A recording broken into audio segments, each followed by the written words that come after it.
And I'm pretty sure, yeah, okay, we're live now, and I'll start the countdown. Okay, good. I run in. So at this point now, they can join.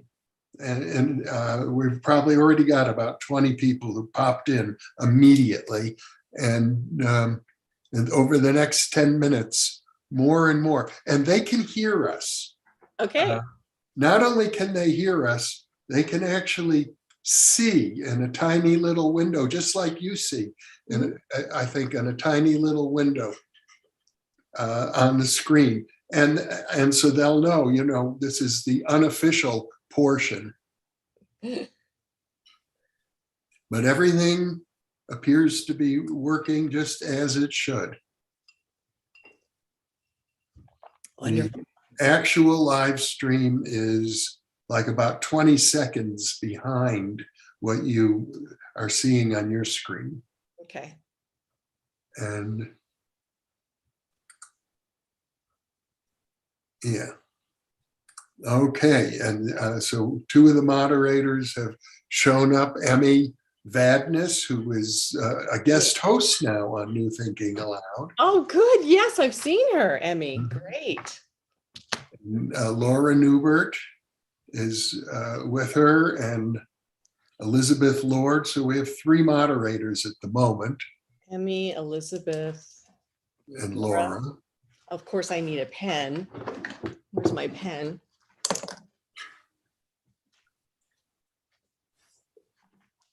Emmy. Yeah, it can be a useful thing to take note. Now that you mention it, I have a notepad here myself. Emmy, Elizabeth, and Laura. Good. Yeah, and Ali may be joining them. Okay. I'm not sure. Ali usually is. So, and we may get even 2 or 3 more, which can be very helpful because at the height of this, there could be 1,000 people online all trying to send messages at once, and that's why we need the volunteers. Thank you, God. Thank you, Emmy, Elizabeth, and Laura, and possibly Ali. And then there's Celia and Megan, and I'm not sure who is going to all be available, but they're very experienced at this now. Well, we're so grateful for them. Yeah. They make they're the wind beneath the wings of this. That's exactly right.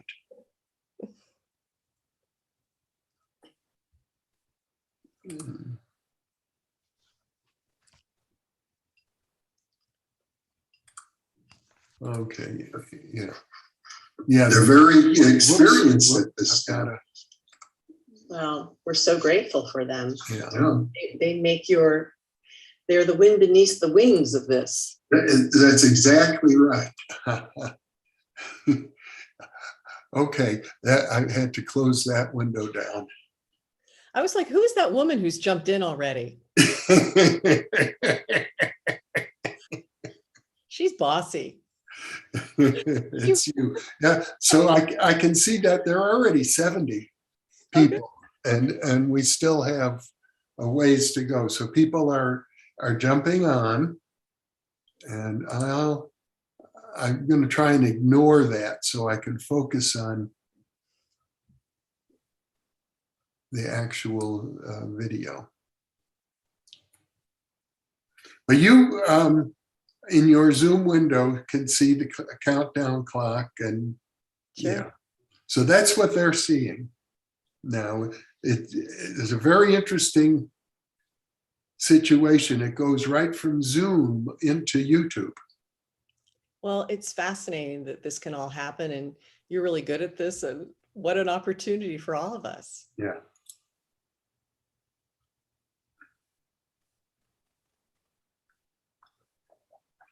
And you're looking at the animated rainbow yin yang that I designed. I know, I love that. So your pins are available, right? Yes.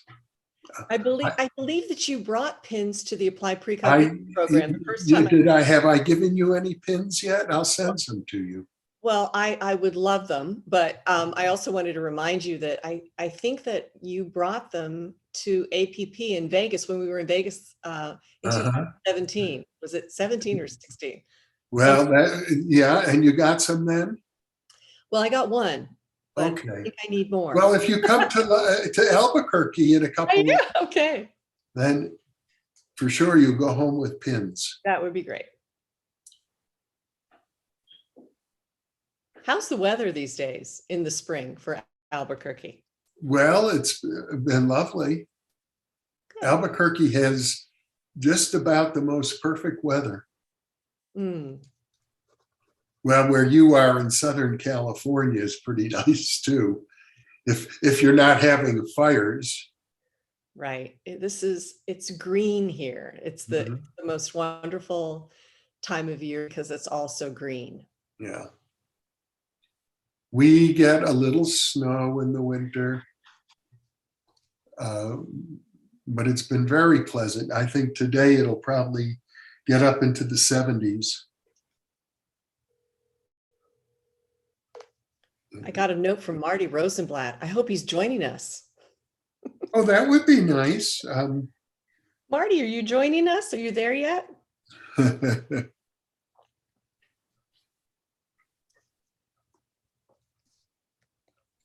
I won't be answering your call yet, Marty.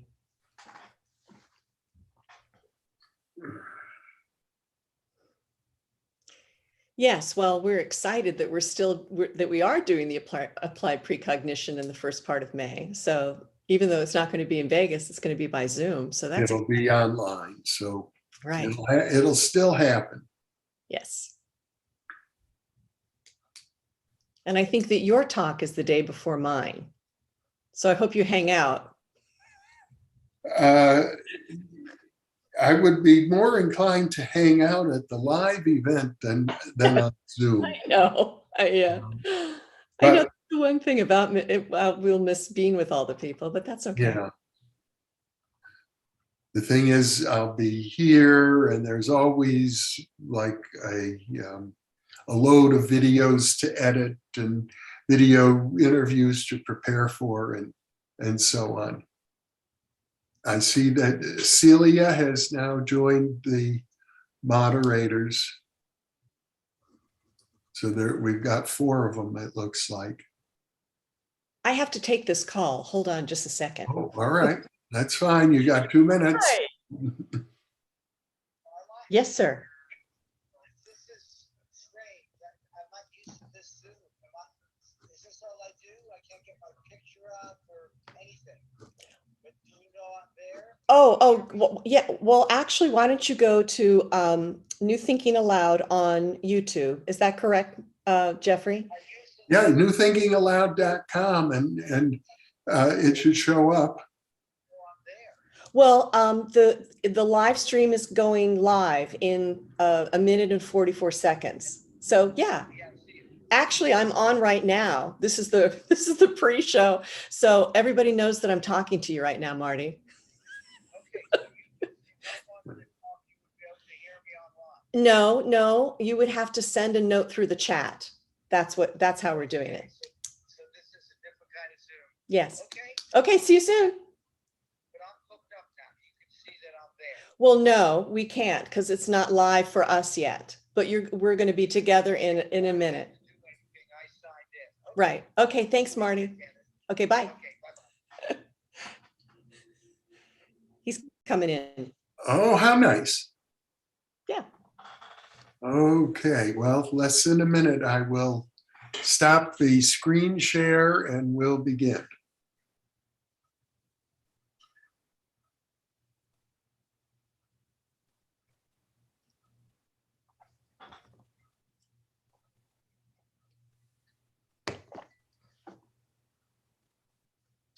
Hope I have enough water. Can I run and get some more water? Yeah, go ahead.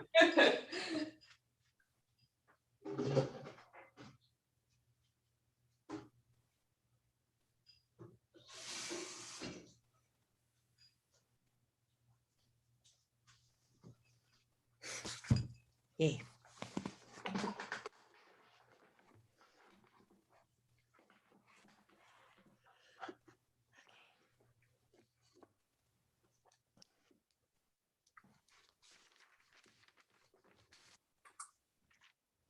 Okay, now we're actually live. Welcome, everybody.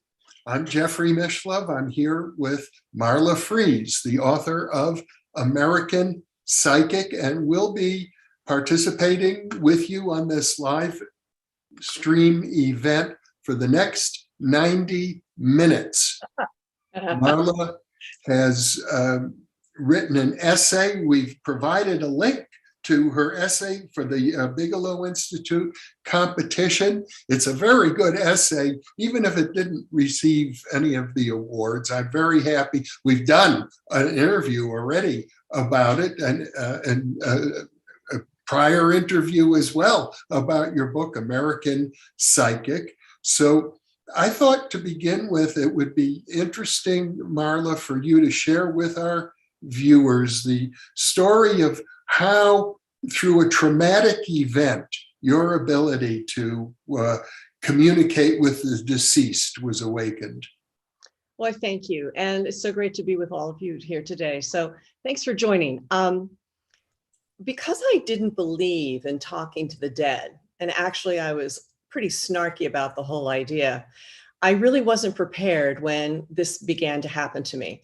So it was in the mid-90s when I was basically going to a coffee shop, and there was a man at the coffee shop who tried to give me presents. And every time he gave me a present, I tried to feel it. I tried to put it on. It just wouldn't be comfortable for me. And in fact, the last thing that he tried to do, ingratiating himself to me, was give me this jacket. And as I put this jacket on, I heard, "It's not yours to wear." And I thought, wow, this is really interesting. I don't know what's happening to my brain, but I gave the gift back to this man. And I listened to this voice for like the whole day. And she encouraged me to go to the house where this man who was giving me these presents had said he'd been living. And to make a long story short, he was squatting in that house. And it was the dead woman's house that he'd been squatting in. And the gifts that he had been trying to give to me were hers. So I thought I was going crazy. And I started going to clergy and therapists and various people. And then I met James Van Praagh. That's another story that's in the paper. But that dynamic was, I had no dog in the fight of being interested in mediumship. It wasn't something that I really wanted to do, but I was so moved by the experience that I had with Van Praagh as a teacher that I thought I have to research this. And, you know, I've been a student of it ever since. And one of the things that we've talked about in our previous videos is that you've sought out a number of the best teachers. And you've worked now over the decades with James Van Praagh. You've been closely associated with Whitley Strieber. You've also worked closely with Tom Campbell. Yes. And you know, what's interesting, Jeffrey, is having the opportunity to be a co-host with Whitley. And I believe that started in 2007. That gave me access to some of the greatest people in the world about anything paranormal. So I'm so grateful to have had that opportunity. And some of those shows are still archived. But the work with Van Praagh, the work with remote viewing, and as the paper introduces at the end of the paper, is my work with Tom Campbell. Mm-hmm. Well, we're getting lots of questions coming in already from the viewers. So now I'm going to start to share them with you. Donna Rebedow says, Marla, did you go from skeptic to believer over a short period of time, like months, or was it over years?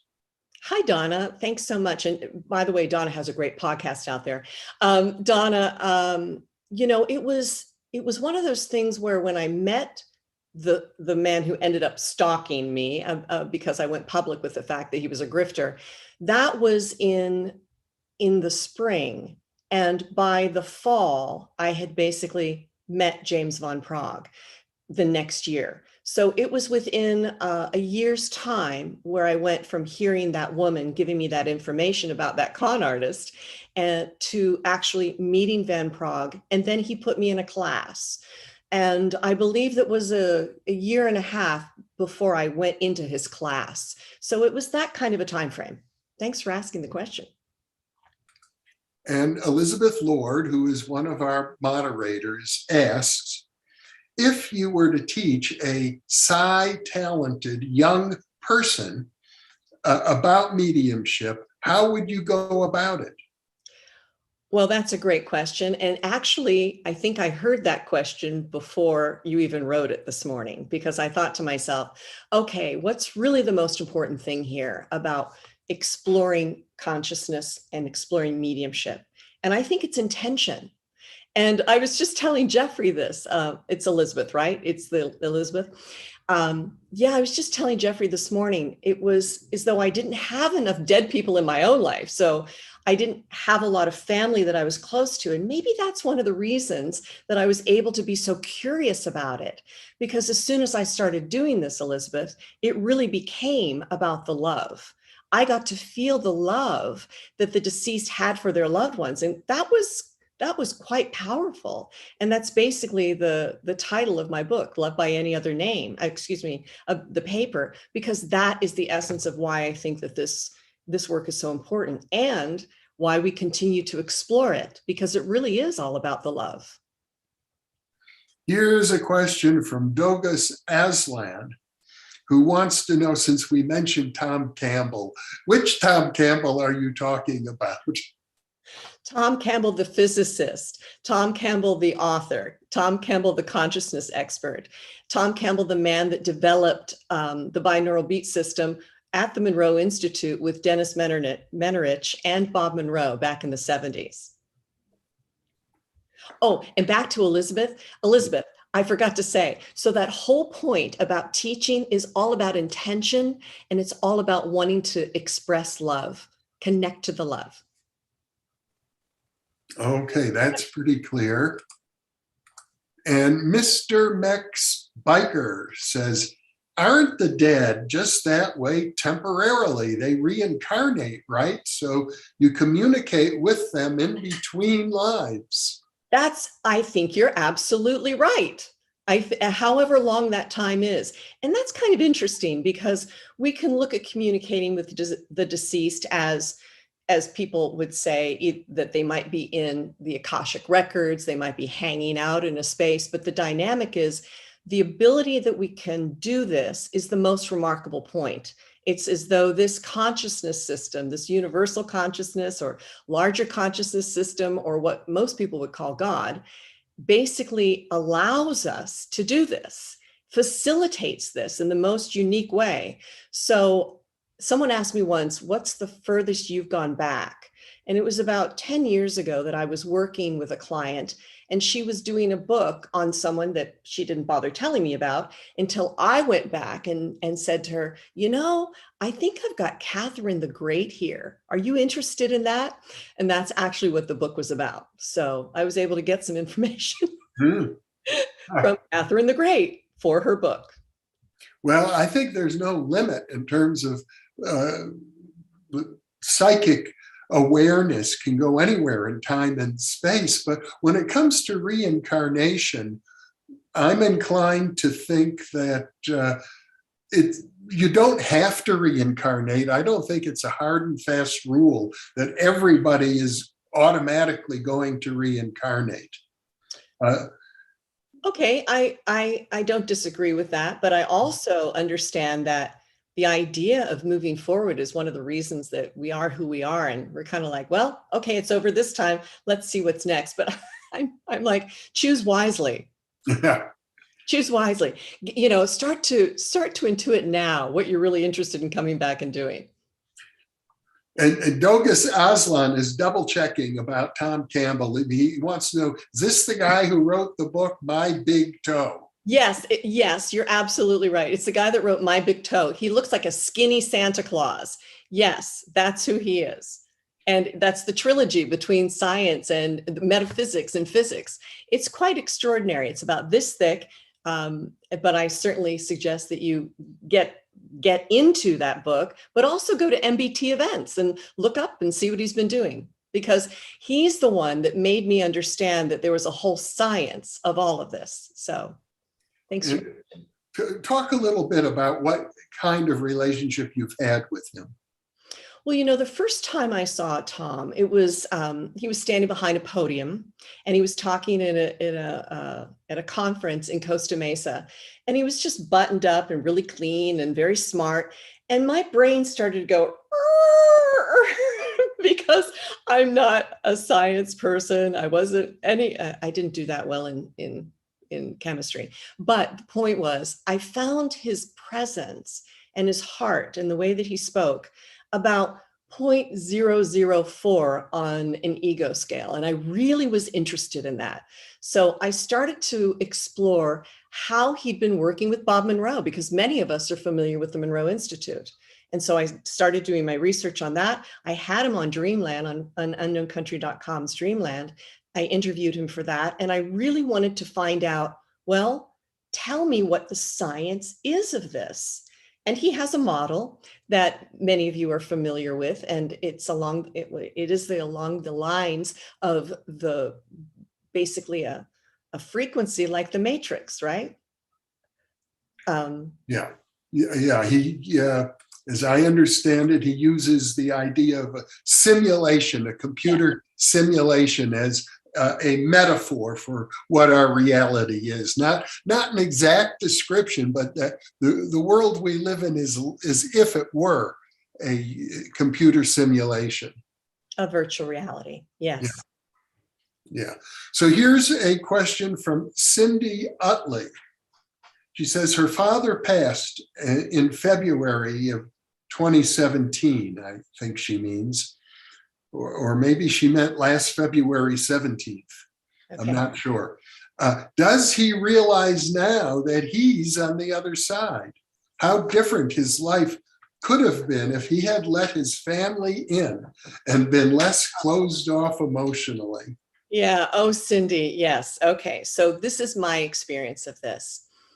When the consciousness leaves the body, all of the issues that were in the tissues, be they emotional, physical, historical wounding, all of the stuff that creates sort of the mental, monkey mind that we've had, that's left in the body, and consciousness moves forward. And his awareness of what's going on is very relevant to this question, because he sees, hears, feels, and understands what his life did, how he affected you and everybody else. And there are points where, and this is where I think this work is so dramatic and helpful, because in the paper, I do break this down into what I think the agendas of the dead are. And part of that is to make restitution, is to come in, make communication about, Cindy, when I was unable to discuss this with you, and you were wondering about, whether I was coming or not to your recital, the problems that I had with Mother, all of that is somehow understood. Now, there's a time frame about this, which I think is interesting. It's not just right away. I mean, you might be able to access him in dreams and see that he is in a different space. And you might feel that his consciousness feels different, but sometimes it's over time. I mean, my mother had been dead for 8 years before I was able to get some form of closure with her. Now, was that my growth? Was that my mother's growth, or was it both of ours together? And I think it's mutually a workshop for both of us. Okay. And here's a question from somebody whose YouTube name is Mr. Black. Okay, Mr. Black. Okay. What has your experience shown you about the relationship between mind and matter? Do you have any mechanisms by which some of your experiences may be explained? Mind and matter. Well, here's the thing. Because I wasn't, this was not in my wheelhouse to make sense of this until the mid-90s. I had already had certain belief systems. And when this all started to happen, I had to let go of those belief systems in order to be curious about what this is. So I'm a constant student of this work.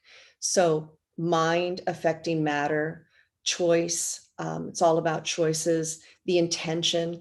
And what I've learned is because we can, whether it's a quantum leap into this, I'm not going to go down the science road of this because I'm not a scientist, but the actual intention that we have in order to change something is really relevant. So there's lots of experiments out there, but it's my experience, especially with healing, where people can intention healing for their bodies. And we too can intention that in whether it's a prayer, a meditation. But I think that intention is what makes these things happen. Now, I was flying by the seat of my pants because I was also beginning to work as a psychic in all different ways. So one of the things that I have been very curious about is how our mind can bilocate to other places and see things, which is part of the remote viewing. And if you haven't studied remote viewing, I really suggest that you look into that.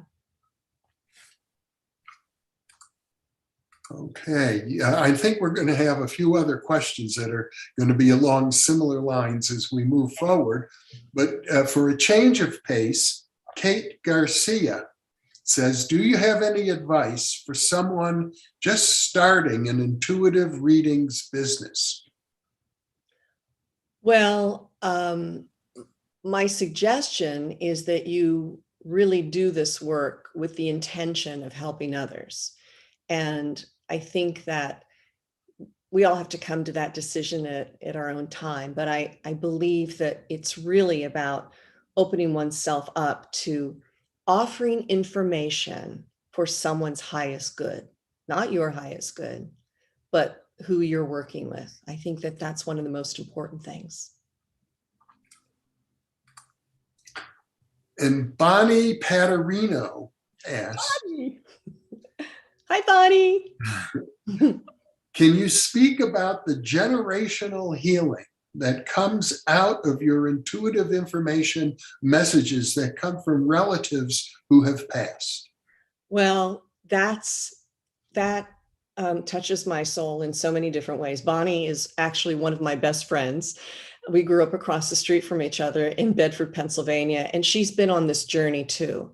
Both of us had very traumatic, abusive households. And what we have done in sisterhood together is we have been on a path of healing regarding all of this. And Bonnie and I have experienced things together. There is a story in the paper that is about Bonnie. And that particular story is so healing on so many different levels. Both of us have these experiences where once we've accessed a deceased loved one who's given us information, it's up to us about what we do with that. And I mean, Bonnie's work has been soul purposed.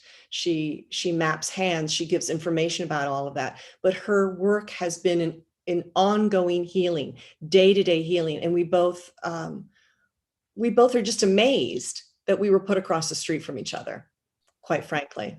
So we have experienced that with each other. You know, even when we get together as friends, there's messages and information that comes through that basically has a ripple effect once we start to feel it. It's not just us, it's other people that we've shared these stories with, and it's on and on and on. So that generational healing and is probably one of the most important things in not only the paper, but in the work that I do. Absolutely.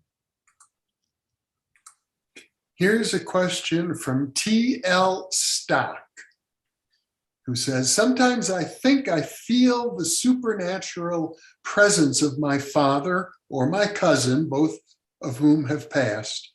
Is there any way I can build on this or learn more from this experience? Oh, absolutely. So here's where I go with that. One of the things that I had to do, because I was my own laboratory. Remember, this started happening to me in the mid-90s, and I had to research, and I was in class, and I was doing all of this work. But one of the things that helped me more than anything was sitting down and getting, like yellow paper, because I wasn't the greatest typist at the time. And I would start, I don't call it automatic writing, but what I do is I call it connection to source and to those of our loved ones. And I would basically start writing in gratitude. Oh, I'm so happy to be here. I'm so happy that this happened in my life. And, I've been thinking about you I've been thinking about you, James, and I really want to ask you a few questions. So first off, and just ask him a question. Do you remember this? Do you remember the time that we did this together? Or can you give me some information that you would like for me to know? And what's the hardest thing for most people is to really believe what they're hearing. So it's my intention to make sure that people understand when you're listening, just write it down. Don't question it. Just write it down. You know, I have plastic bins of these things from years and years and years ago that I've gone back and I've read, and that information was so helpful to me at that time and even extends to now. So I suggest that you do that. Absolutely, you can be in communication. And we've got a question here from Chris Scarpantonio, who asks, have you found that taking the path you have, that forces such as synchronicities and the Akashic records have been easier to notice or access? Well, that's a great question, because it's like the chicken before the egg, or the egg before the chicken. How did this happen? Was this something that I signed up for? And I write about this in my book, Working with Brian Weiss, because I had a past life regression with him where I basically saw my next incarnation. So once you have an experience like that, that changes everything. And Brian's work is so amazing. But making the choice to come back and do this work, I think I came back here begrudgingly.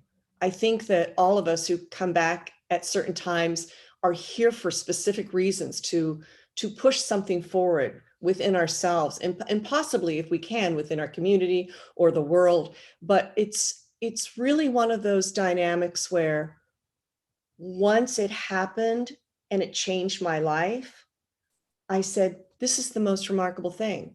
I think I opened this paper with the story about being in James Van Praagh's class and having this real experience about some deceased loved one who was connected to someone in the room. And I came out of that thinking, oh my God, this is the most important thing. And my whole life changed. I gave up an acting career. This was in 2002. I gave that up to focus specifically on this work. So I think that once you make a decision to do this, energy follows thought, right? Thought follows action, action, thought. The whole idea of this, it is a soul connection that once you make it, I think you run with it.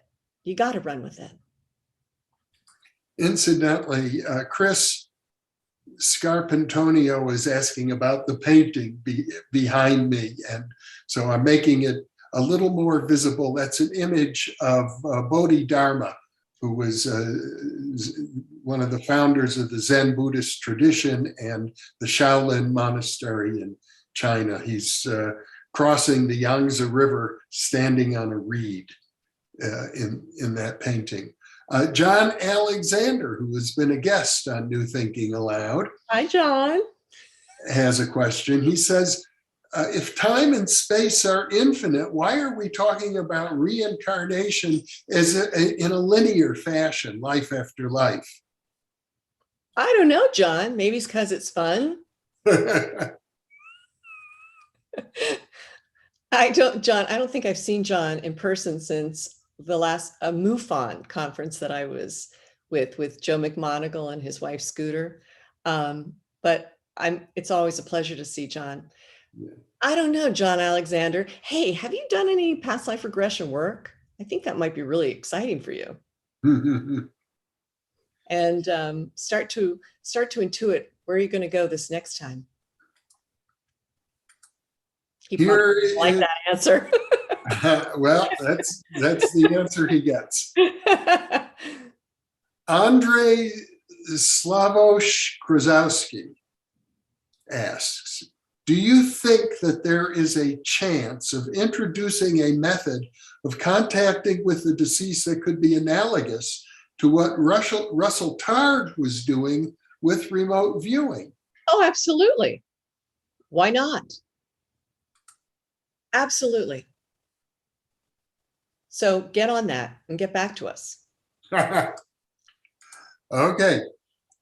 Here's someone whose YouTube name is Design Ideas. who says, "Good morning, Marla and Jeffrey.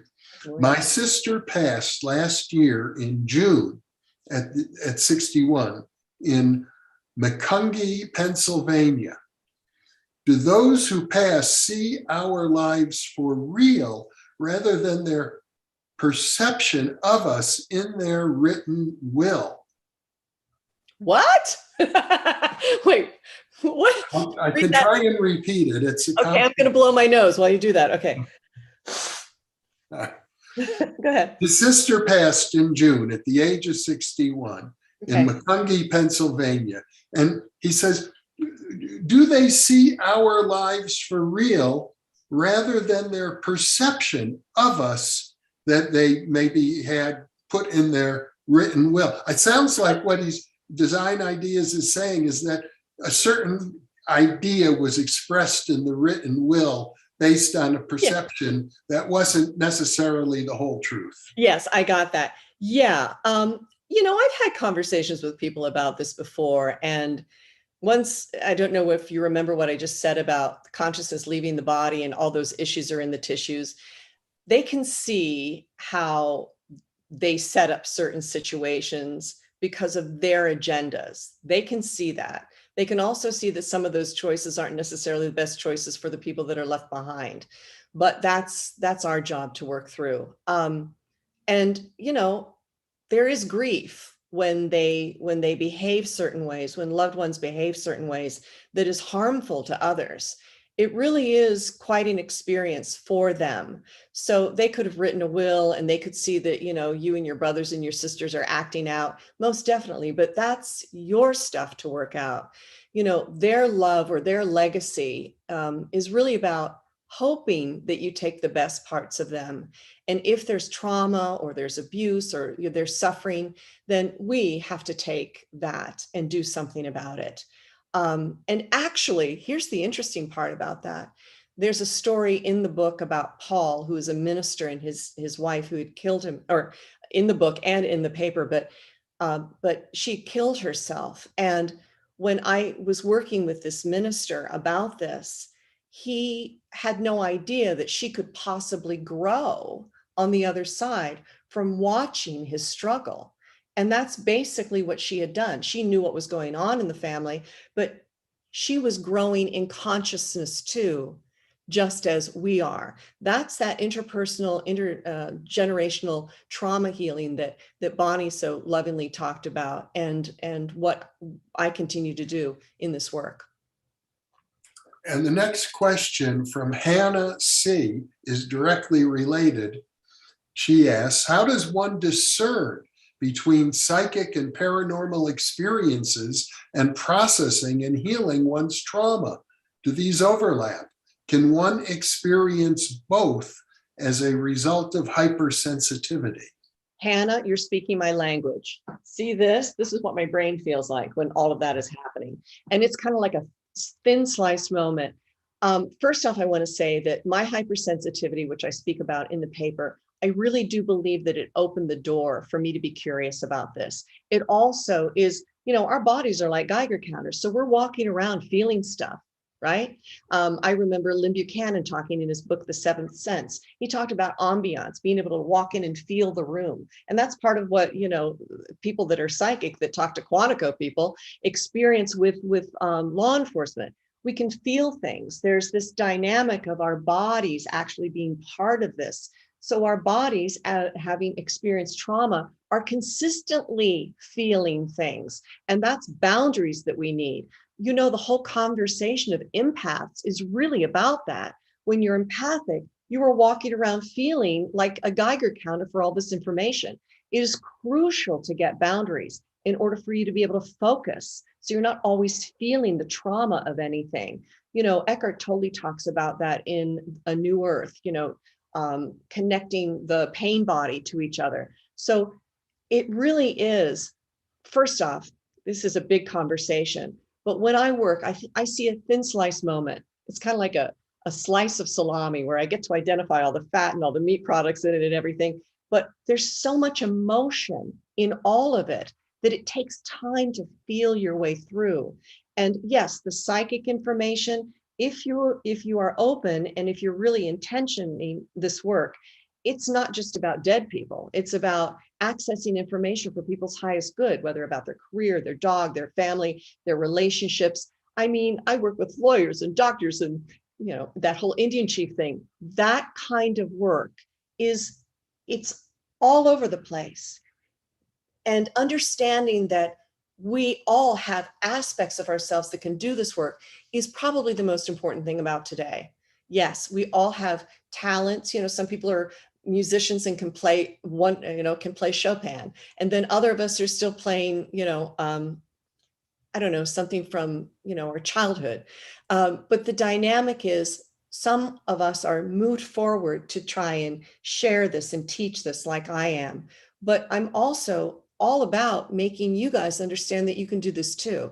It's not about me, me, me, me, me, me, me. In fact, I just want you to learn how to do it. I want you to be able to go in, feel this and go, oh my goodness, I knew that that was going to happen yesterday. Oh, I'm feeling the fact that her mother's going to die. What do I do with it? Well, you basically get in communication with that deceased loved one or the person that's just that is passing on and saying, how can I help you? What can I do? Because that's really what it's all about. How do we help each other?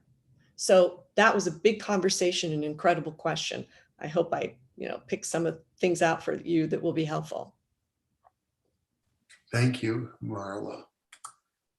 And Dawn Hansey asks, can you give guidance for ancestral healing, not only with loved ones who have crossed over, but further back in our genealogical lineage?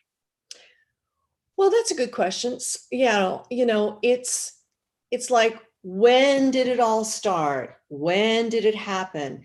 And it's my experience that most of the information that I get is about within the first couple generations. Sometimes I will get information, I don't know, whether it's your pilgrim family that came across who wanted to get away from the retribution that was going on in England and recognize that their family continued sort of the punishment or that feeling of retribution. You can go back into your own genealogy and see the history, see that.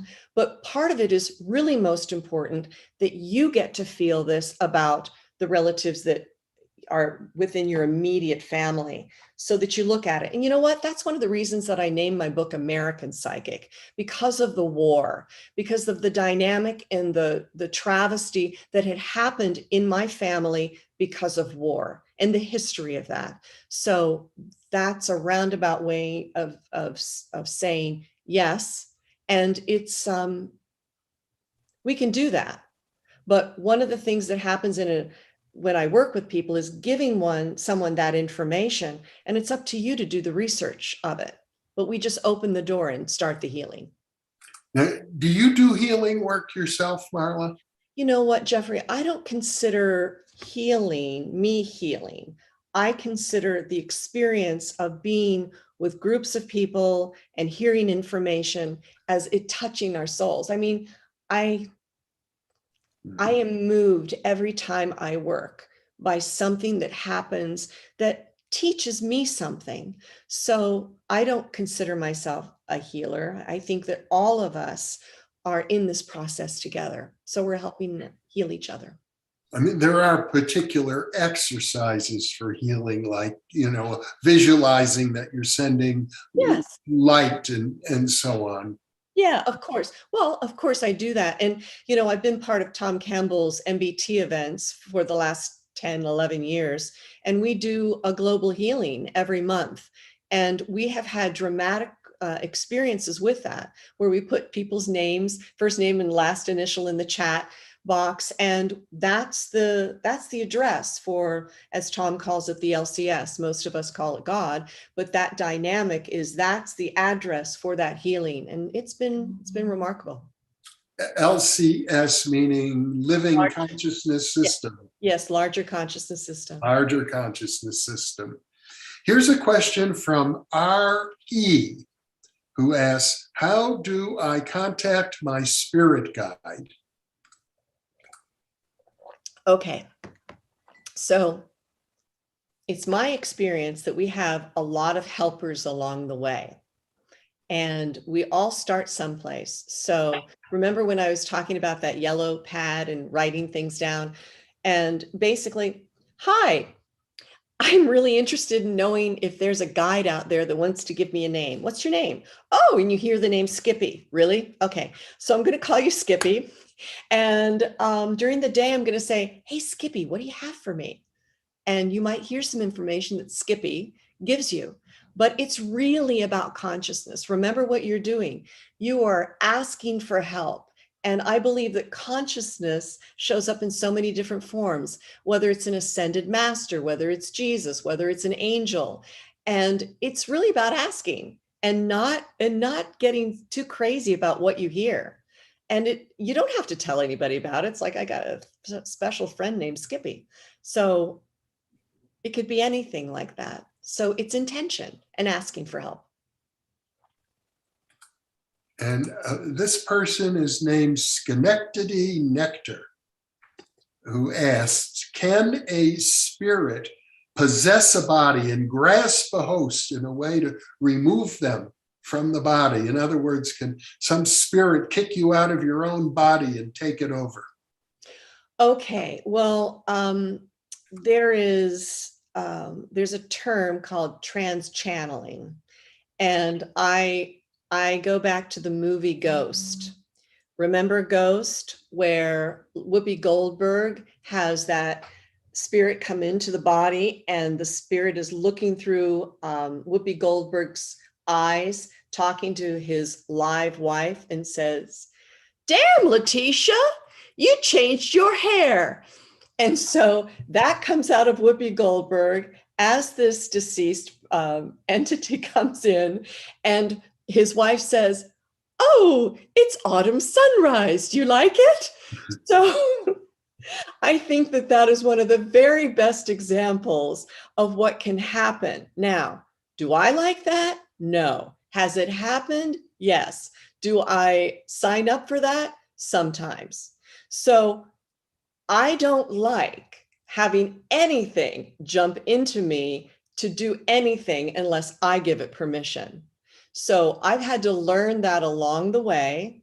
And I think that anybody who is interested in this work and who wants to be a medium has to have boundaries about that. You know, no is one of my favorite words on this side of the veil and on that side of the veil. No, thank you very much. But sometimes that does happen. There is a story in this essay where that was happening on my way to going into a house and seeing what the heck was going on in there. So yes to your question, and boundaries. Okay, I'll mention, since it's 37 minutes past the hour, we're going to continue for almost another hour until half past the hour. So for another 53 minutes, we'll keep going. I'm going to jump around a little bit. Mr. Mex Biker has been asking this question at least 3 times now. He's been in touch with Courtney Brown, and Courtney Brown says that aliens are hijacking the after-death experience. They are impersonating godlike beings who capture our souls, wipe our memories, and force reincarnation, and pretend that they are deceased, I think, as well, as what he seems to be implying. And he wants to know if you agree or if you think that's crazy. Max, well, that's Courtney. You know Courtney. You know what Courtney does. I mean, that's kind of Courtney's thing, right? Here's the thing. I've had a lot of interesting experiences, and some are regarding alien intention. But I really feel as though people go where they're led because it might sound exciting, or it might be something that that they really feel passionate about. You know, it's like anything. You know, Whitley and I have discussed this. We laugh because, he was an actress that had to leave her business to go do this work. And he was a horror novelist that had to leave that business to go do his work. But he's been interfacing with the shadow for a long time. And I think that some of us really enjoy that and some of us don't. And, Max, if you have an experience like that, I would not deny it. It's your experience. But I'm always, everybody has to be, slightly skeptical until they have their own experience and then move forward. And really my question to you, Max, is how does that help us? Is it helping us? Maybe the question is, that's possible. But because I deal in the word love regarding this work, I'm very passionate about the fact that that's what this is. Now, are there aliens that are hijacking on the benevolence of us? That would be really fun. But I'm really looking at how to move this consciousness conversation forward, lowering the chaos of cray-cray, which is in our environment all over the place. And I don't really want to add more to that. So I'm not denying what you're saying, or I'm not saying that that's not true or any of that. But what I'm saying is, look at your own personal experience. And Laura Newbert, who is also one of our moderators, asks, are you ever fearful when communicating with the deceased? And if so, how do you manage the fear? I have never been fearful of a deceased person. Because my body will feel something. However, there was a perpetrator who showed up, a well-known perpetrator, who came into an exercise when I was at the Monroe Institute, and he wanted to help me on a law enforcement case. And I look at that, and first off, I have to remember, this is consciousness. So when someone who was a perpetrator in their lifetime leaves that body, leaves the issues and the tissues behind, and recognizes that he was mentally ill and had quite the pathology and created a lot of havoc on earth, he might want to come through and make restitution in some way. Well, he wasn't going to make restitution in this case because the information he was giving me was about a murder that he had nothing to do with. But I look at that as, if that's consciousness, then that's giving us an opportunity to look at that. Is that actually that perpetrator? Well, it showed up as that person. Maybe it's because that person had, a history of being, ruthless and terrible in this lifetime. And here he is showing up and giving me possible information. Well, his information was correct, which was curious. So I like to take the good. I like to, we can always, there's so much bad out there. There's so much chaos. There's so much craziness. So I've never been afraid. It's a really good question, Laura, because I've never been afraid of connecting to a deceased loved one because of the love. Now, are some of their personalities still retained in this and in their essence? You bet. And sometimes they say nasty things to their loved ones, and I just filter it out and I go, I'm having a dueling conversation in my brain, look, John, you're dead and you're having this nasty conversation about your loved one, and that's not really helpful. So I'm saying I'm nixing the kibosh on your negative little personality, but I am going to tell them that you're being, sort of snarky. And then that might be information for them to remind themselves of, yeah, that's who my dad was. Because the point is, it's really understanding that this might be my father. And sometimes knowing a particular thing that they've done that is so heinous or so nasty, and they remind us about that, that's the key to, wow, that did feel like my father. That did feel like that personality. But in my experience, they've changed. And sometimes, as I said, it's information, education on both sides of this veil. Here's an interesting question related from Nathan Rame. Hi, Nathan. He asks, what role does love and service as the intention play in mediumship? I think it's the core. I think it is the core essence of that. Why else do this work? It's a great question. Thank you, Nathan. And another question from Jonathan Milgie, who asks, what are some of the best ways to distinguish between my ego or inner monologue and information received from the larger consciousness or guide? Well, that's a great question. I think our egos have agendas. And it's my experience with this work. When I feel a deceased loved one and they want to connect, sometimes it's not the essence of love that I kind of am really immersed in. Sometimes it's just a matter of fact thing.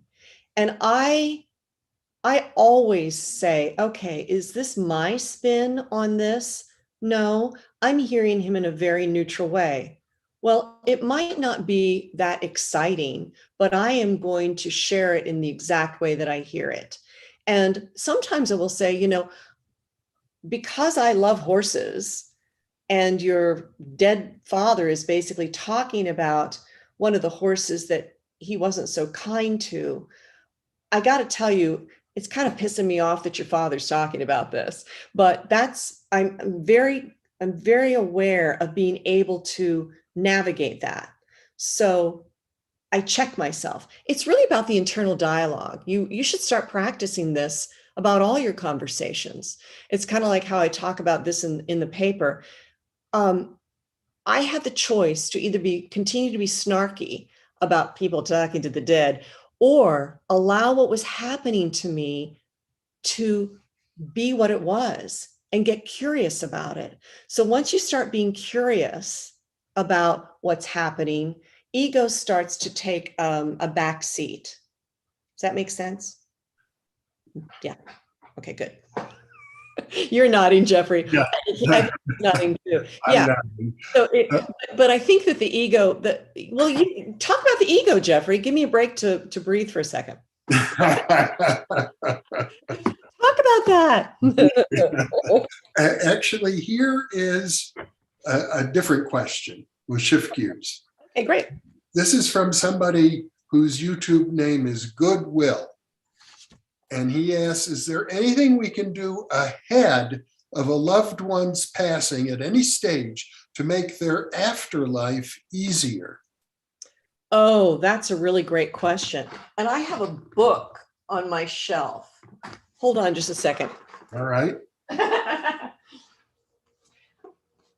I love William Buhlman's book, Higher Self Now, so you can see it. You can get it on Amazon. I love how he talks about this. His wife is a death doula, Susan. So that's one of the greatest books that I have read, and I've interviewed him on when I was working on Whitley's program, because I think it's an inoculation into the death process. And I think that they discuss it in a way that helps take the charge out of the death process. And when I have sat with people who are dying, I don't work as a doula, but I do work on behalf of families who can't communicate with the dementia patient or someone who is in a coma. And I've been able to, help transition that. Consciousness isn't stuck in the brain. So sometimes it's out and able to communicate with us and able to hear us and feel us, even if they're in the dementia mode, even if they're in a coma. So we're able to access that. And sometimes, someone like me can give you proof of that just by listening to them and saying, you know what, I really appreciated when you rubbed my feet yesterday, or don't give me that grilled cheese sandwich, or whatever it is. It's a way of being able to access that. But for you, helping someone, it's to help them bridge. And when people are in the process of dying, sometimes they're frightened, or what they really like to do is they like to talk about their past experiences. They like to talk about their lives. So give them room to do that. And then you might want to say, so you've had this exciting life, you know, as a teacher. Do you want to come back and do that again? Would that be, or what would you like to do? Start to have that conversation. And sometimes they say, you know what, I want to come back and I want to be, you know, a soccer player, or I want to be a, I want to be a physicist and find some cure for cancer. And oftentimes on the other side, if I'm in communication with that consciousness, they are in the process of learning how to do that. So there's ways of bridging. And I think that book that I just pulled out is one of my favorites. And hopefully that will be helpful for you. And that was William Buhlman. Human, yeah. Higher Self Now. Right. Higher Self Now. Hannah C. asks, Marla, what are your thoughts on the idea that ignoring or resisting the call to psychic connection can cause illnesses for the individual? Okay, I've got a great conversation about that, Hannah C. A therapist friend of mine was invested in doing analysis for business and money. And she was in that realm and got her MBA and BFA or CFC or CFA, whatever those conversations are. And she ended up getting spinal meningitis. And that took her out for quite some time. But she went back and she got spinal meningitis again. And here's the opportunity. I think that illness always gives us an opportunity to slow down, listen, and go, wow, that's really interesting. And it's taken me away from that. Maybe I need to look at what's been, bubbling underneath me. And actually, I think it happened to her 3 times before she actually left the finance world and went into the work that she does now. So that's a really great example. But it's my experience that when you are resisting something, that the pain persists until you look at it differently. I mean, isn't that one of the best ways to talk about this entire world right now? There are egos that believe this and want to believe this because it makes them feel better for whatever reason. But until you can see both sides of this and be neutral about the information, I mean, why put yourself through having to be, so resistant? And we watched people die with COVID. We watched people be in complete denial of the sickness of that virus while they were being intubated. That's ego. That's the personification of ego, isn't it? So I don't think that we have to get sick, but sometimes when we're not doing what we need to be doing, we do things that harm us, whether it's we drink, whether it's we eat something wrong, or whether we're not protecting ourselves when we're around a lot of people. If we don't care, if we don't self-care, I'm sorry, I'm pointing. That's the first time I've been shaking my finger. If we don't care about ourselves, then our own consciousness, maybe there's an errant cell that starts to happen in our body and we're like, oh shit, can I say that on YouTube? Okay, we're not on broadcast television. Okay. Oh crap, I might be getting cancer. And then we turn and we start taking care of ourselves. And so it really is about it's about wrestling with that ego and saying, what am I so frightened of here? Is it because what I'm doing looks funny? Well, Yeah, I mean, there are psychics and mediums out there who are doctors and lawyers and all different kinds of people who are like, yeah, you can only imagine what it feels like to have to change your life and do something like that. So I don't think it has to happen, but I really am glad that you asked this question because it makes us really think, you know? We've got a couple of questions that are getting to the issue of when you're communicating with someone, how do you know that they're deceased? Or as opposed to living persons who you might be connecting with telepathically. Okay, so when I'm working, I don't want to waste anybody's time. I want to get right to the stuff. And sometimes when I'm working online, because I'm not sitting with people, I mean, I have a whole room here with 2 sofas, and you know, I haven't been able to use that since what happened, you know, with the pandemic. And I love working with people. I love sitting with them, and I can feel them, and I can see them. But oftentimes, I prefer to work when I'm working on the phone, just to focus on the information. So, I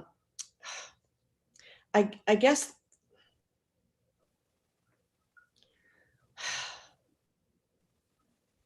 It's sometimes you're not right. I mean, sometimes you don't know. It's like I'm feeling something and I'm like, okay, what I'm seeing is this, because I don't mind talking about what I'm seeing. I'm being told about a knee issue. Now, and I'm talking, I'll use you as an example, Jeffrey. I'm talking to some deceased loved one and somebody's talking about a knee issue. If you don't have this knee issue, do you remember them having the knee issue before they passed? And you might not know, and that's okay. So if it's your knee, I'm going, okay, so they're talking about you. Oh, they're talking about the fact that you went to dinner with, you know, with Janelle, and you were at an Italian restaurant, and Janelle was complaining about the sauce and she wanted to come back and make her own. And you're like, yeah, that was right. Now I know I'm talking to a dead person, or now I'm talking to, you know, a deceased person who was checking in on you guys, or that's at least the way that information is working. But oftentimes I am in a situation like what I did with a client on the phone. I'm saying, well, I think it's your sister that I'm talking to, but she shows me a window, and she shows me that she looks out that window all the time and that she sees you coming by, but she can't feel you. And I said, is she deceased? And she says, no, she's living, and she's in a rest home. So yes, I'm able to tap into that consciousness, but I'm just going to ask the question. It's not about, you know, there are mediums that are very specific about details regarding names, etc. I don't care. I'm just getting the information, whatever that information is. And if I bring John or Samantha or Ted or Alice or whatever in, that's great. But the information is so specific, and you would know it, not me. It's like, you know, it's kind of like doing a group like this. Like someone is an artist and they're out there drawing these amazing hearts, and they're doing flames around the heart and all of that. Yes, I can see that. I don't know why I'm able to see it. It just happens. So what I'm saying is, it's not about me being right. It's about me giving somebody information. And yes, I just asked the question. It could be a deceased person, and I'm not sure right now, but I'm getting it so clearly. So it's a work in progress. Thanks. You're just reminding me about all this stuff. You know, this work is, and I wrote about it in the paper, and I'm just going to acknowledge those mediums that are out there that are listening to this, because I'm going to read this. I wrote this at the last chapter. Psychic mediums possess specialized knowledge to understand the evidence. We listen and we ascertain facts, information, demeanor, and personalities gathered through every sense of our being. We bear witness to those who want to testify to their lives. We document our findings from the database of what the mystic calls the Akashic records, and we appear in the court of the living for the dead. We are the advocates called to give voice to those who can no longer speak. Our reality is likely to be much stranger than fiction, because fiction is bound by the limits of human imagination, while our reality is not. So that's for my psychic medium friends out there. Okay, that was lovely, although I'm not so sure about the limits of human imagination. I don't know. Well, that's why it's so weird. That's why it's so weird. Yeah. We're almost at the top of the hour now. Okay. So we're going to continue for a half hour. And I've gotten a couple of insistent questions from Marty Rosenblatt, our mutual Yay, Marty. friend, Okay, good. who's been a guest on New Thinking Aloud. And he and I think one or two other people are really interested in hearing you talk about something that appeared in your Bigelow Institute essay. He's referring to it as consciousness in starlight. Now, I know you and I plan to do something much more extensive about that later on, and it's a very complex and detailed process that's best illustrated with examples. But since people are curious, and this is brand new, most of our viewers know nothing about it. Right. It's very exciting development of a whole new area of inquiry. So I'm going to ask you to take a risk and see if we can communicate what consciousness in starlight is all about. Okay, well, I would be happy to do that. And actually, that is the talk that I am going to be giving along with my partner, Rick Miller, at the Applied Precognition Program in May. So it's not going to be an in-person, it's going to be on Zoom, and it's the Applied Precognition Project. So if you're interested in watching that presentation, because this will be the first time that my partner and I are actually showing pictures. And Marty has already taken photographs, and we have already done an ARV sort of exercise around that, an experiment, which was successful. And there are other scientists. We have someone that is on Tom Campbell's simulation theory paper, who is a scientist and physicist. Of course, Tom Campbell is also involved in this project. We have a video coming out that will be part of that project about Tom talking about all of this. So this is a wonderful opportunity to have an experience, a personal experience with consciousness, having it show up, non-physical matter reality connected to physical matter reality, by basically taking pictures of the light of stars and planets. And there's something that happens with just a small point and shoot camera. There's something that happens based on the settings that we put in the camera, as well as the proprietary experience that Mr. Miller has developed, that we are capturing consciousness organizing itself for the conscious observer, us, who are taking the photographs. So, and Jeffrey can talk about Steve Browdy's work and other people who have done similar things, but this is the first time that we've got 6 to 7 terabytes of evidence around all of this. So we're sharing it, in this Applied Precognition program. And then Jeffrey and I will also be doing a program about it. But the point is, this is an opportunity for us to go out into the starlight and have something revealed to us that makes us connected to consciousness in a most unique way. It's kind of like we are making, in that experience of taking photographs, it's like there are our own personal crop circles. It's funny, when the movie Arrival was coming out and the aliens were doing this special language, there is something that's happening within this project that is about consciousness. And Jeffrey and I have talked about the consciousness of starlight and what's in that, but it's also reflecting some things and images and faces and numbers and symbols and all sorts of things, even scenes that we are seeing that seem to play out, that have a personal signature for us. And that's what's really remarkable about this. Jeffrey has seen some of the pictures, and I can share. This is from the paper. This is from your paper. Yes. So this photograph, I will read you a little bit of the background of this, but this was from the next to the last story in the paper itself. The last is about Enter Science, where I talk about Tom Campbell, but this is the story about Mr. Miller and his working with me, and he has an experience that is so profound that starts to show up. And this has been his life work since 2014. I mean, he has a business, but his dog, Aspen, do we have a picture of the dog? Yes, there he is. There's little Aspen, and he was the Miller's pride and joy family dog that had gotten sick, and they made the choice to, with the assistance of the vet, to help him move on.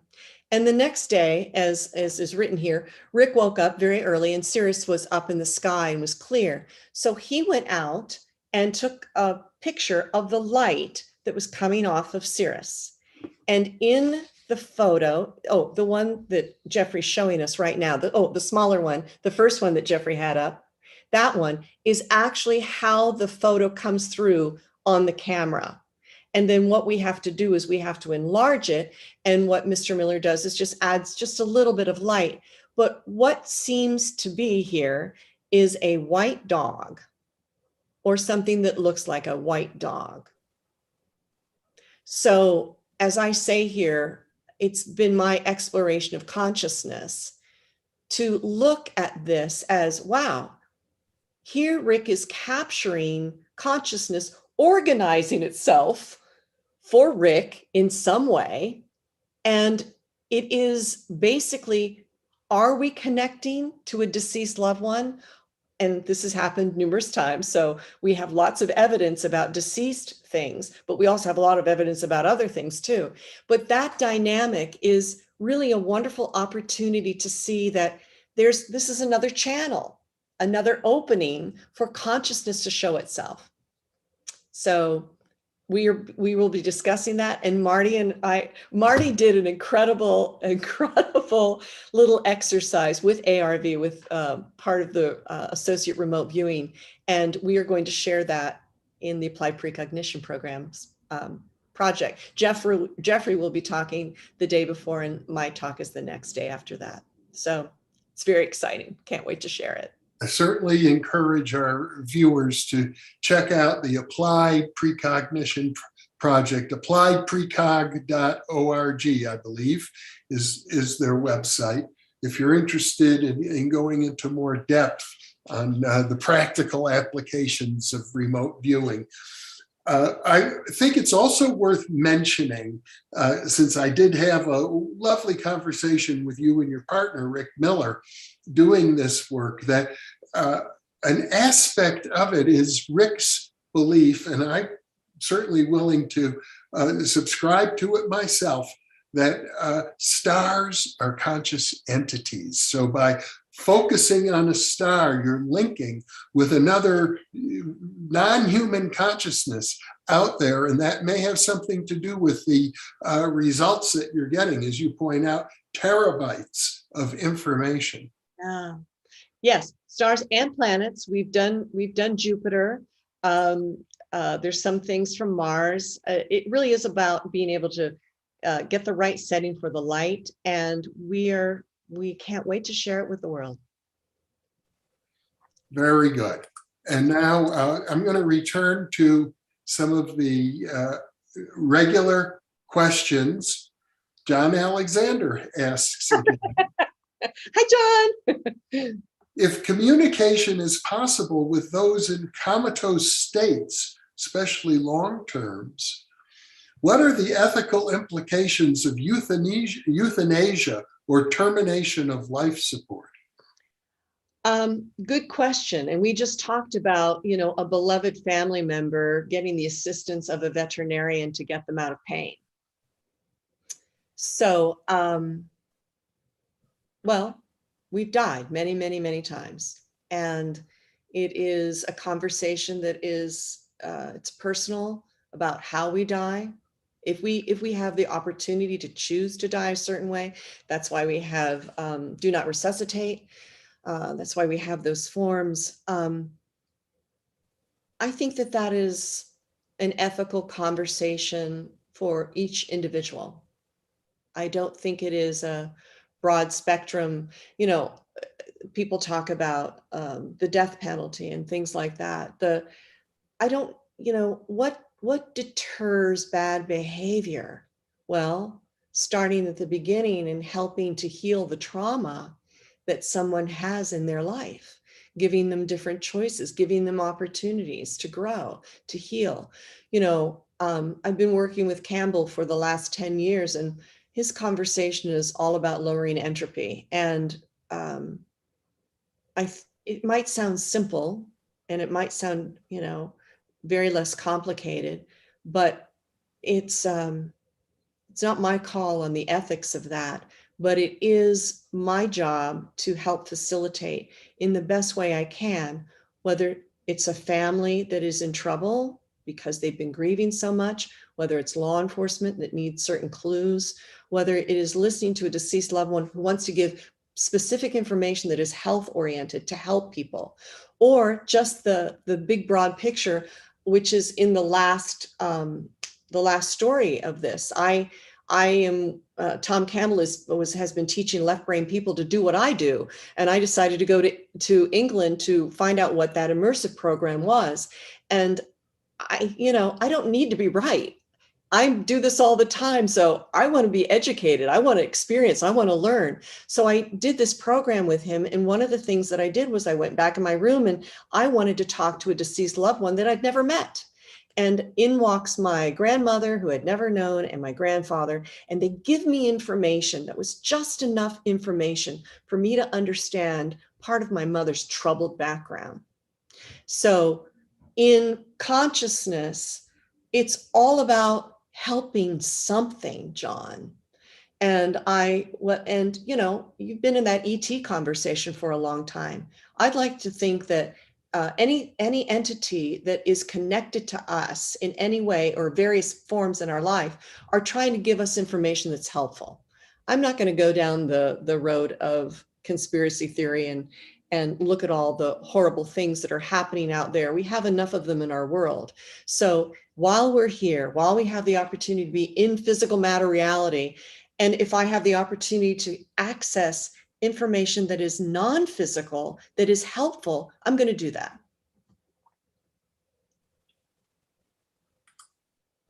Okay. Madeline Freeman asks, what implications do you think will occur once survival of consciousness after death is an accepted fact? Oh, well, the first thing that comes up for me is that belief systems will not have the same fear around them. I think that that's one of the reasons that this work has been demonized by various groups. I mean, look, I don't know how many times the Bible has been edited, 2,500 or something, but between the medium of Endor or what David the information that Daniel was giving to the king, that dynamic is information. So let's just talk about this being an information system for a minute. It doesn't sound very loving to think about this as a system that's just retrieving information. But if we've been doing that this whole time, then don't you think that the history of this work and how it's morphed and how it's grown, it keeps trying to show us stuff. I mean, I brought up crop circles just a few minutes ago. Why are there crop circles? It moves our consciousness forward. Why is this picture project here? It makes us think of consciousness. And I think that the whole dynamic of helping is to stop this fear. And when you have been raised in a dynamic where there is a controlling force, whether it be a parental figure, the narcissistic wounding of someone continues to perpetuate. And whether we have the Spanish Inquisition, whether we have the priests that were inquisitioning, and look, I don't even want to talk about those that burned witches. It's not about the witches. It's about those who burn them. So we've got lots of growth going on. You're up in smoke, you come back. Who knows? And I think that it's all this incredible learning process. But I just got to go back to the first thing I said. I really think that it's fundamentally the most important thing is to reduce the fear of belief systems. It does seem that belief systems often, especially rigid belief systems, have a strong element of fear associated with them. Pretty Vintage asks, why don't the loved ones you wish would come through on a reading not come through? Pretty Vintage, that is an excellent question. Well, so what I say to people before I work with them, and it's not up to me. It's really not up to me who comes in, but I do think it's up to us, meaning we're in an agreement together to ask for information for our highest good. So if you want to talk to, your aunt because you love them so much, that's really great. But what if your mother does want to come in and you don't really want to talk to her? So I've run into this a couple of times. My intention is information for your highest good. It might not be yours, but that's mine. And oftentimes someone that has been abusive or someone that you didn't like or you had a problem with wants to come in and apologize and make restitution. There are people that say, no, I don't want to talk to them. And sometimes I will end the session and I'm saying, I'm sorry, I'm sending you your money back because this is who keeps pushing in. So I will give it 15 minutes or so, but I think the point is, what is really best for you? And sometimes your mother, who loves you dearly and knows that you're growing, will sit off to the side while your father comes in, and that's really who you need to talk about because you cry about him every day. So I think the benevolence of this work is really the reason that I continue to do it. So I loved your question. It's really kind of fun. But I always look at why, and what does it do for us? And sometimes, people will say, well, I want to talk to my second grade teacher, blah, blah, blah, and they haven't talked to them for 50 years. And I'm like, well, I think it's more important that we talk about that tooth that has been festering in your head for the last 8 months and you refuse to go see the dentist. Or maybe we need to talk about your son who has, been having some really difficult times and what you and your husband need to do about that. Is that more important? I don't know. Sanskar V. Sahu asks, what things increase or decrease your natural ability? And for example, what is your experience with psychedelics? Well, I've not had any experience with psychedelics. I choose not to have experience with psychedelics. I don't do well with any kind of, whether it's, well, I haven't had DMT other than my own DMT in my mind, but I can't speak to that. It would be an opinion for me to share what I think about that. So my opinion about that is, if you have an experience with ayahuasca or something that is along the psychedelic and you have a great experience, that's wonderful. But I don't think that that's the job to keep going back there. I think it's our job to be able to keep doing it. And that's why I started, using binaural beats at Monroe, because Monroe basically is doing all of that work without the use of drugs. And I think because I'm so sensitive, I wish I could drink more. I just can't. It's one martini or one glass of wine, that's it for me because my body just can't tolerate anything else. But that's this is a personal experience. I encourage people to be very careful, to be under the greatest situation and most benevolent situation to have things like that. But I really don't think it's my my trip to go vomit and crap to see God. I just don't want to do that. I want to be able to access that realm without having to go through that system. And a lot of my people that I work with are proponents of using it once in a while, of course, but the point is to be able to do this yourself. Well, are there other things that you find either enhance or diminish your mediumistic abilities? I think that using binaural beats, because holding both hemispheres and holding you in a space where you can, your brain capacity is just, your wiring just allows your body somehow to feel this and see this. It's not because consciousness isn't stuck in the brain, but the dynamic of where we are in our own bodies. If I'm tired, if I'm upset, I've gone through things. And it's one of those situations is in that paper, and it's about going to Fred's house and accessing. I mean, it was hot when I got in Fred's house, physically hot, physically so hot that I asked to borrow a pair of his shorts. I think he gave me a pair of boxers. I went into the bathroom and slicked my hair back with water because it was so hot, but I didn't know what was happening. First person I spoke to I said to her, "Do you have a relative that was in 9/11? In a tower in 9/11?" And she burst into tears, and that's who I was bringing in. So there was information in that experience where I was physically feeling all of this. So using our bodies as Geiger counters, we have to be conscientious of this. And the binaural beat system, I think, helps people get into that. I wasn't using anything. It was just my intention. So I opened up myself, and my capillaries were feeling things, and you know, the cilia on my cells, all of it.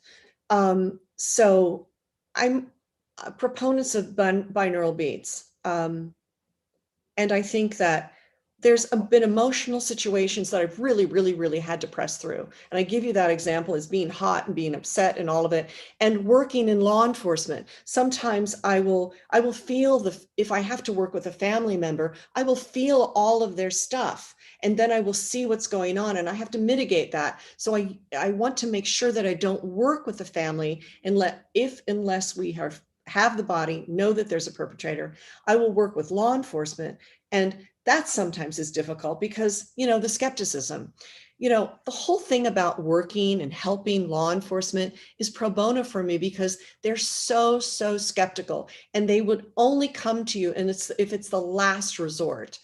And so I just surrendered to that. And, you know, sometimes it's difficult, and I say, you know what, this is really difficult. And I can access some stuff, but, you know, I'm just going to stop. Rarely happens, but it happens. I have a question here, an interesting question from Scarlett, who asks, what is the mechanism that binds the spirit to the body, and how can it be controlled for purposes of out-of-body experiences? Okay, well, if you're out of body, that's a different kind of conversation. And I'm looking over here because my screen seems to be here right now because I have to focus on this question. You know, I was never one of those people, you know, that was interested in Bob Monroe because of the out of body experience. I need to be in my body. I need to be tethered to this earth. You know, I need to be like a flagpole accessing information so that I feel grounded. You know, it's my experience in flying around and doing all that other stuff. That's fine. That's for my own stuff. But when I'm anchoring information, I want to be here. So it is my intent to be physical in order to access non-physical matter reality. So I've got to be physical. I'm a beacon. I'm like, okay, I'm here. I'm ready. Oh, here comes the information. I got to ground myself. I don't want to be flying off. It's my job to bring in information. Now, if I'm at Monroe and I'm doing star lines and I'm flying around from Vega to Jupiter or any of those programs, I'm having a great time. That's my learning experience. What is the mechanism of it's making a decision. I'm going to do this. And for me, it means being grounded enough, even though I'm sitting in a chair, I'm feeling grounded. My feet aren't necessarily touching the floor, but I am grounded in my awareness that I am a pole of light, which I write about it in the book. It's a very interesting experience that I have with Brian Weiss, and poling light. I was told to pole light. I didn't know what that was. So being a focal point to access the information, to pull it in and access it. So the mechanism is, I think it's intent. Okay. Now we have just about 7 minutes left. Here's a question from Strumman Ronan. I have relatives who only speak a language that I don't speak, and even less likely for any mediums I may reach out to.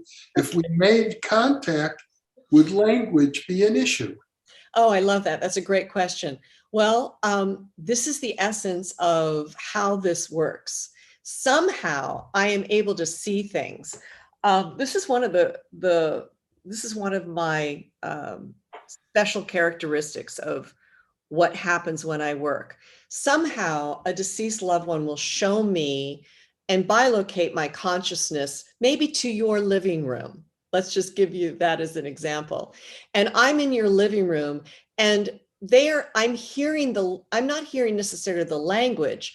I know that they speak another language because I can often hear a different word and I'll say, what's Stepanopolis or what? And it might be something that is in the family or something that some dish that they've just cooked up. But it's not about the language. It's about showing me that they see you, that they know that the new baby is coming, that you're naming them for their middle surname. They are so immersed in the love that the language just is not, it's not about translating. It's about the information, seeing it, feeling it. And sometimes I'll get a line if I really pay attention. I can hear something and it's really, I'm bastardizing the language. But, back in the day, back in the 1900s, there were people that were literally channeling that information for people. And I don't think that, that some of us that don't speak other languages are really just able to feel the information. So if I was sitting with you and we were working, I would be seeing certain things and I would feel the information and I would tell you what I was seeing. Well, your grandfather has a mustache and his hair is all a mess and he has really bad teeth, so that would include the evidence of who this person is. Very good. And since we just have a few minutes left right now, I want to remind our viewers about New Thinking Aloud's weekly newsletter. We've now put together 103 consecutive weekly newsletters, and people tell me they often read it more than one time. It's the best newsletter that ever shows up in their emails. It includes artwork, it includes poetry, it includes news items, it includes featured books, and it gives you as well advance access to the videos for the coming week. So it's a very exciting newsletter. People find it both informative and inviting, and it's free. You can sign up for the newsletter by going to the New Thinking Aloud Foundation, which is New Thinking Aloud, which is all one word, and Aloud it's not A-L-O-U-D, it's A-L-L-O-W-E-D, newthinkingaloud.org. You can sign up there for free for our newsletter. And I'll tell you what else we have at our New Thinking Aloud Foundation website, a searchable database. We have over 1,000 videos on our channel, but the searchable database includes half a dozen other channels besides our own, similar channels from various scientific organizations looking at the same questions that we look at. You can put in any search term and our database will take you right to the spot in each of the videos, both our own and many other YouTube channels where those search terms are mentioned. So it's an incredible resource for the whole community. I encourage all of our viewers to check it out, newthinkingaloud.org. And Marla, it's been a great pleasure to be with you. We have 2 minutes left. You have a final thought you'd like to share with our viewers? Well, first, I want to thank everybody that made this possible and all of the volunteers who are madly reading the chats and pulling it all together. And thank you to those who came in and asked questions. I really appreciate your interest and your trust in me, giving you information that might be helpful to you. And for those of my friends who came through and have shared their love and their support of me and my work, thank you. I'm just so grateful. And of course, you, Jeffrey, for giving us the opportunity to do this today, and reading my paper and going, you know what? There are lots of papers out there that need to be read. And thank you so much for having the courage to go out there and do that with Bix and all the other papers that are out there for people to read, those of the winners, of course, and have this experience continue to help others. Well, and we will continue doing live streams right now. We're doing them every 3 weeks. But in addition to that, we're putting up typically 4 new videos every week as well. So all of that being said, I think we're just about at the bottom of the hour. So I am going to stop the live stream now. And I want to thank all of our viewers for being with us, and the archival